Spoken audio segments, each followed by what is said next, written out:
17 साल के बाद महाराष्ट्र के मुस्लिम परिवार इंसाफ मांग रहे हैं। मालेगांव ब्लास्ट में एससी के सामने रो रहे हैं, कह रहे हैं कि हमारे लोगों को जिन्होंने मारा उनका इंसाफ क्यों नहीं हुआ है। 17 साल के बाद 7 हिंदू आरोपी बरी हो चुके हैं एनआईए कोर्ट से। साध्वी पुरोहित समेत 7 हिंदू बरी। इसके पीछे की कहानी क्या है, क्यों सवाल उठाए जा रहे हैं। नमस्ते, मेरा नाम रिमझिम जेठानी है, आप न्यूज़ 24 देख रहे हैं और मैं आपको बता देती हूं कि कैसे 2008 में महाराष्ट्र के मालेगांव में एक ब्लास्ट होता है। उसकी तस्वीरें मैं आपको बता रही हूं। इसके बाद आरोप लगता है हिंदू संगठनों पर, क्योंकि जहां पर ब्लास्ट होता है वो मस्जिद के पास में होता है। जहां पर ब्लास्ट होता है 6 मुस्लिमों की मौत हो जाती है। जहां पर ब्लास्ट होता है वहां पर 100 लोग घायल हो जाते हैं। ये तस्वीरें मैंने आपको दिखा दी और ये वो 6 मुस्लिम जिनकी मौत हो जाती है। अब इसके बाद ये हुआ है 17 साल के बाद जिन पर आरोप लगा था, जिन हिंदुओं पर आरोप लगा था, वो हिंदू यानी वो 7 आरोपी आज बरी हो गए। तो अब मुस्लिम परिवार कह रहे हैं कि हमारे लोगों को किसने मारा। आज 17 साल बाद जांच एजेंसियां क्यों नहीं पता लगा पाई कि आखिरकार 6 मुस्लिम मर जाते हैं, 100 लोग घायल होते हैं, ब्लास्ट होता है, टेररिस्ट हमला होता है और निर्दोष सबके सब निर्दोष। दोषी कौन है फिर? और जो वो जिन्होंने जान गंवाई है उनका क्या? 17 साल बाद कोई एजेंसी नहीं पता लगा पाती है। और ये आरोपियों की लिस्ट में टॉप 2 नंबर के आरोपी, ये जो पूर्व एमपी रही हैं प्रज्ञा ठाकुर बीजेपी से, और ये पुरोहित। अब सवाल यही है कि हुआ क्या, आज बरी क्यों किया गया और आगे इस पे सियासत क्या हो रही है। देखिए, आखिर 6 मुस्लिमों को किसने मारा, ये सवाल है, क्योंकि 17 साल बाद अभी तक नहीं पता चल पाया है। मालेगांव में 29 दिसंबर 2008 को एक ब्लास्ट होता है, 6 लोग मारे जाते हैं और वो 6 के 6 मुस्लिम होते हैं, करीब 100 लोग घायल होते हैं। उनका नाम बता देती हूँ आपको। सईद अजहर 19 साल उम्र, मुश्ताक शेख यूसुफ 24 साल, शेख रफीक शेख मुस्तफ़ा 42 साल। फिर आगे आ जाइए, फरहीन उर्फ शगुफ्ता शेख लियाकत 10 साल, इरफान जियाउल्लाह खान 20 साल। फिर आखिर में हारून मोहम्मद शाह 70 साल। इन सब की मौत हो जाती है उस ब्लास्ट में। मस्जिद के पास होता है और कहा जाता है कि वो नमाज कर रहे थे, मतलब मस्जिद में आए हुए थे। 31 जुलाई 2025 को करीब 17 साल बाद आज एनआईए कोर्ट में 7 हिंदू आरोपी बरी हो जाते हैं। तो मतलब इन 17 सालों में कोई भी सबूत नहीं मिला और ये कोर्ट के द्वारा कहा जाता है जांच एजेंसी आरोप साबित नहीं कर पाई। आरोपियों को संदेह का लाभ मिलना चाहिए, यानी बेनिफिट ऑफ डाउट मिलना चाहिए, क्योंकि उनके खिलाफ कोई सबूत ही नहीं है। अब सवाल तो ये भी है, सबूत थे नहीं या हटाए गए, साजिश रची गई या फिर बाद में वो जो साजिश रची गई उसको फिर से दूसरी तरफ घुमाया गया। 17 साल बाद आज किसी के पास कोई जवाब नहीं है। पूर्व भाजपा सांसद साध्वी प्रज्ञा ठाकुर एक आरोपी का नाम, कर्नल प्रसाद पुरोहित दूसरे आरोपी, रमेश उपाध्याय, अजय राहिरकर, मैं आपको सारे आरोपियों के नाम बता रही हूं जो बरी हो गए हैं। कोर्ट ने कहा कोई सबूत नहीं है। अजय राहिकर, सुधाकर चतुर्वेदी, समीर कुलकर्णी, सुधाकर दर द्विवेदी। अब हुआ क्या था यह भी आपको जान लेना चाहिए और क्यों नहीं सबूत मिल पाए। कोर्ट ने कहा कि भाई जो दावा किया जाता है कि एक बाइक थी वहां पर और उसमें विस्फोटक आरडीएक्स रखा गया था, वो फट गई और आगे उस जितने भी चपेट में आ गए। बम मोटरसाइकिल में रखा, ये साबित नहीं कर पाई जांच एजेंसियां। मोटरसाइकिल साध्वी प्रज्ञा के नाम की थी, ये भी साबित नहीं कर पाई, इसके भी सबूत नहीं मिले। कर्नल प्रसाद पुरोहित ने बम बनाया, साबित नहीं हुआ। कश्मीर से आरडीएक्स मंगवाया, साबित नहीं हुआ। ये कोई भी बात, इसका कोई भी एविडेंस नहीं मिला। 17 साल बाद कोई दोषी नहीं, ऐसा कैसे हो सकता है? किसी ने तो करवाया होगा वो हमला, कुछ तो हुआ होगा, लेकिन आज किसी को पता ही नहीं है। अब जो मुस्लिम परिवार हैं जिन्होंने अपने लोगों को खोया है, वो परिवार कह रहे हैं हम सुप्रीम कोर्ट के पास जाएंगे। जो ये फैसला आया है वो हमारे साथ नाइंसाफी है। हमारे लोगों को किसने मारा, मतलब जिसने मारा, अगर आप कह रहे हो कि ये 7 आरोपी बरी हो गए, इनके खिलाफ सबूत नहीं है, तो फिर दोषी कौन है? इंसाफ अगर ये नहीं है तो कौन है? और अगर वो जो आप लोग नहीं कर पाए, जो एजेंसियां नहीं कर पाई, तो अब उनको कौन ढूंढेगा? कैसे न्याय मिलेगा हमको? ये देखिए, जितने भी आरोपी है कि जो भी आज कोर्ट में हुआ वो जस्टिस नहीं है, हम सुप्रीम कोर्ट जाएंगे। तमाम जितने भी, चाहे आप वकील ले लीजिए, शाहिद नदीम जो कि एडवोकेट हैं एक विक्टिम के, वो कह रहे हैं कि जो बॉम्ब ब्लास्ट हुआ वो मालेगांव में 6 लोगों की जानें गई, 101 लोग घायल हो जाते हैं। और इनफैक्ट जो अक्यूज नंबर 10 है उन्होंने तो कहा कि बॉम्ब ब्लास्ट हुआ ही नहीं। एक आरोपी तो 7 आरोपी तो बरी हो गए। अब कहा जा रहा है वकील साहब की तरफ से एक अक्यूज नंबर 10 है वो तो कह रहे बॉम्ब ब्लास्ट ही हुआ ही नहीं। तो ये तो फॉल्स स्टेटमेंट है, क्योंकि ये तो फैक्ट है ना कि बॉम्ब ब्लास्ट हुआ। अब सबूत नहीं मिले कि किसने किया, बाइक किसकी थी। अब जरा ये भी जान लीजिए कि क्या हुआ था। मालेगांव ब्लास्ट में कितने सवाल।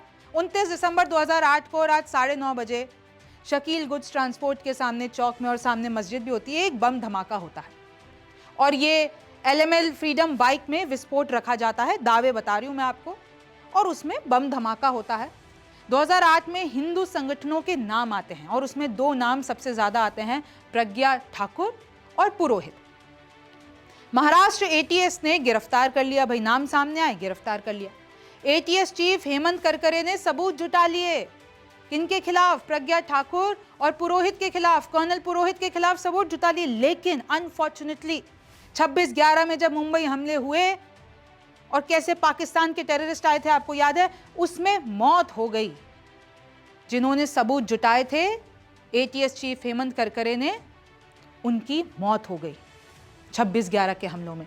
मतलब जो उन्होंने सबूत छुपाए थे, जुटाए थे, जो उनके पास राज थे, वो सब उनके साथ ही चले गए।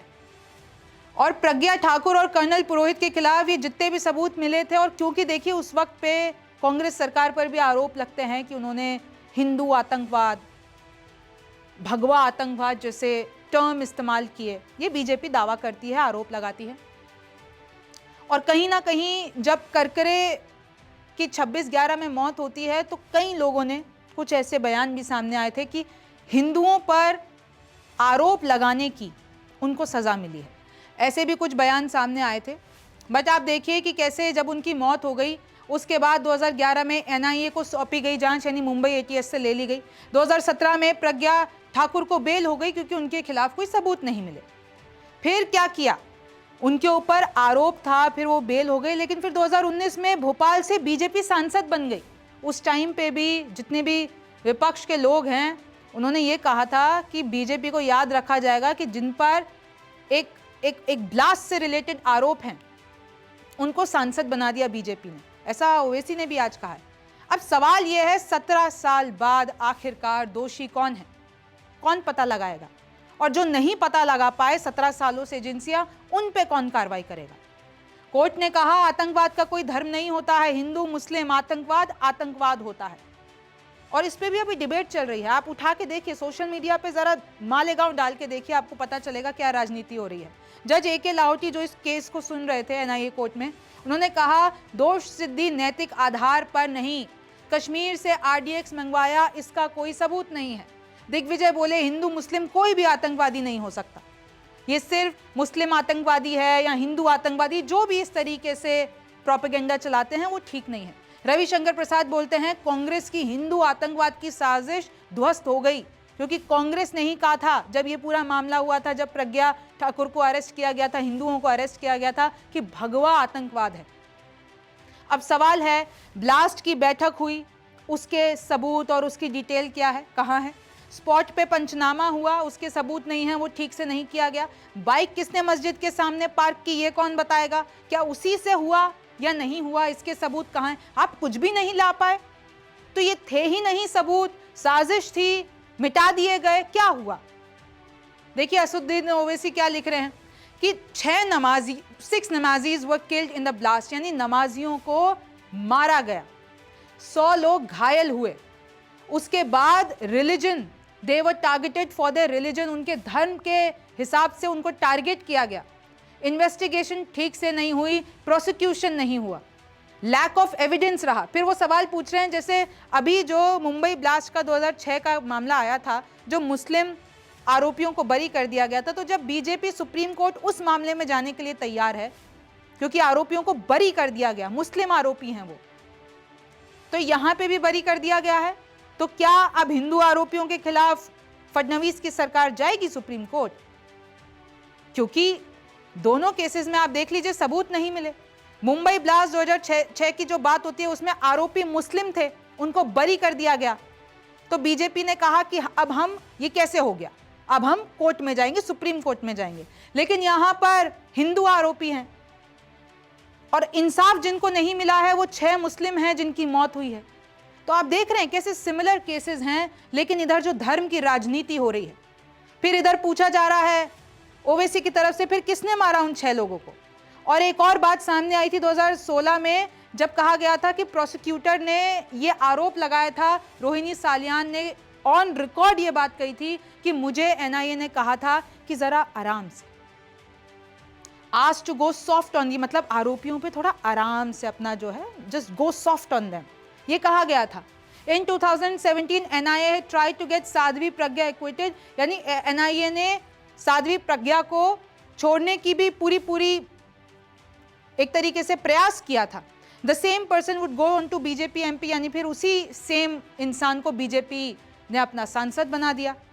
तो आखिरकार ये जो भी कुछ हुआ, फिर इन्होंने देखिए वो करकरे जो मैं आपको बता रही थी उनकी भी बात की कि वो जो एटीएस चीफ थे जिनके पास सबूत थे वो 26/11 के हमलों में मारे गए। तो अब क्या कार्रवाई होगी, क्या उन अफसरों के खिलाफ जो नहीं पता लगा पाए इन 17 सालों में, और कौन देगा इंसाफ, कौन देगा? फिर देखिए कैसे NIA court acquitted all the accused in the Malegaon blast case, और कर्नल प्रसाद श्रीकांत पुरोहित टॉप 2 नंबर के आरोपी वो कह रहे हैं कि हमारे साथ जो इनजस्टिस होता आ रहा था 17 साल से, अब जस्टिस हुआ है।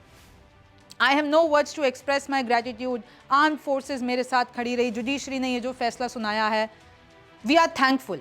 शिंदे कह रहे हैं 17 साल से जो हिंदुओं के खिलाफ कांग्रेस ने एक प्रोपेगेंडा चलाया हिंदू आतंकवाद का, सैफरन आतंकवाद का, तो अब कांग्रेस को पता चला है, कांग्रेस का प्रोपेगेंडा ध्वस्त हुआ है, साध्वी प्रज्ञा की जो निर्दोष थी वो सामने आ गया है। फिर देखिए जब राहुल गांधी से पूछा गया, उन्होंने कहा कि ये ना डिसग्रेस मत करो इशू को, इस पे ध्यान दो कि इकोनॉमिक पॉलिसी कैसे भारतीय सरकार की नीचे जा रही है, ट्रम्प पे बात करो, इस पे बात मत करो। तो उन्होंने एक तरीके से अवॉइड किया जब उनसे मालेगांव ब्लास्ट के बारे में पूछा गया।